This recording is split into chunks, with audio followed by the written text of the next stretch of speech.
tens of thousands of Americans gathered here in the nation's capital over the weekend for a rally intended to return the country to the mindset it had on the day after the September 11th attacks. A day when, according to the website of the 9/12 Project, quote, "We were not obsessed with red states, blue states, or political parties. We were united as Americans." Our fifth story in the countdown, that was the stated goal anyway. The reality was something different.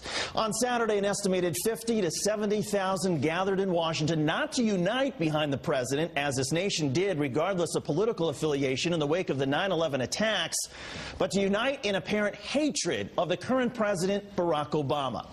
On 9/12/2001, did the people of this nation compare George W. Bush to Hitler, Lenin, Stalin, and Fidel Castro? On 9/12/2001, did anyone not affiliated with Al-Qaeda threaten the president's life? Did they denigrate the ancestry and skin color of President Bush while calling him a liar? How about a blood-sucking alien? Or an illegal alien? Or the devil? On 9/12/2001, did a pro-life organization and its mass production of signs try to unite the country by using the death of a senator to bury any piece of legislation? Not only is it unthinkable to imagine similar signs in the wake of the 9/11 attacks, it is difficult to believe any politician affiliated with a major political party would condone such behavior. Not so the Republican Party of 2009. Georgia Congressman Tom Price and Phil Gingrey were in attendance, as was Tennessee Congresswoman Marsha Blackburn. South Carolina Senator Jim DeMint even addressed the crowd.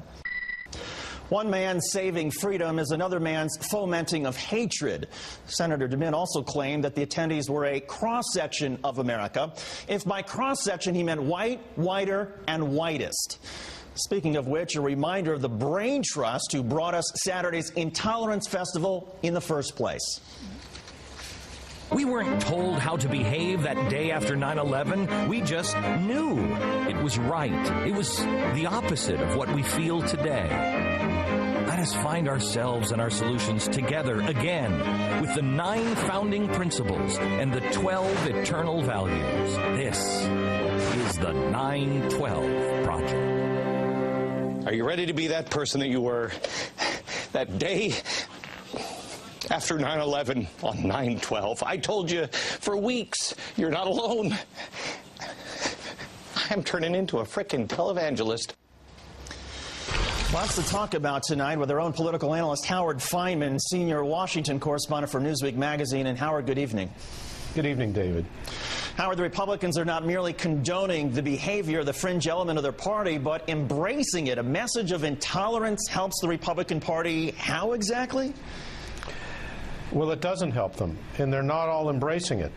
But I'm sorry to say they're afraid to say so on the record. I talked to numerous Republicans today. A lot of them are very upset at, for example, Joe Wilson, the congressman from South Carolina. A lot of them don't think somebody like Glenn Beck is doing the Republican Party any good. The Republicans need not just their core voters to thrive in the 2010 midterm elections, which they indeed may.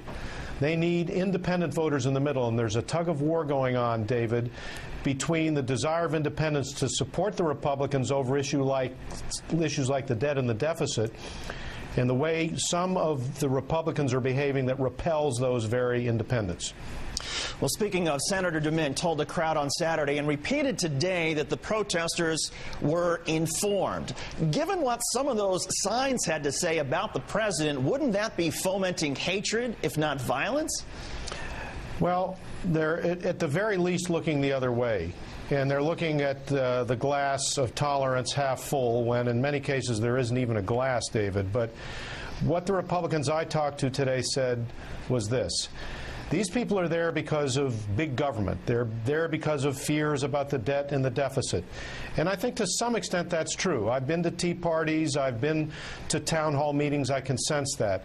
But there's something deeper and darker that's also there, and we may as well look straight at it. Their racial fears, their religious fears, their regional fears, their ethnic fears. These are coming to the surface. Like depth charges, our politics have now brought all this to the surface, and that's also what we saw out there on the Mall. There's no question about it, and there are not enough Republicans who are willing to say that on the record. Glenn Beck's stated goal of wanting to move this country back to where it was on 9/12/2001 when the country was united. How did that work out for him? Well, he can pretend to cry all he wants on the stage and call himself a televangelist. He's not into uniting the country from everything I've seen. He's making a boatload of money dividing the country. When you say with no real evidence whatsoever that the President of the United States hates white people, you aren't behaving in the spirit of 9/12. You're behaving in a spirit that we thought we'd gotten rid of at the end of the Civil War and the end of the second Civil Rights Movement. So, you know, he can cry the crocodile tears all he wants. That doesn't seem to be what he's actually doing. Considering that this Saturday's rally did not unite the country in the same way that the country stood together on 9/12/2001, wouldn't this qualify then as an example of politicizing the 9/11 attacks? Well, I think that's the way it's ended up. They're trying to wrap themselves in the flag that everybody was saluting on the day after 9/11. And, you know, I got to say here, we're talking about Fox to some extent. I know a lot of people there. This is heresy to say on this network. I think Roger Ailes is a good guy who loves the country and who can be a very, very good newsman. Some of the things that he's allowing on his network don't do justice to his reputation, and division it is.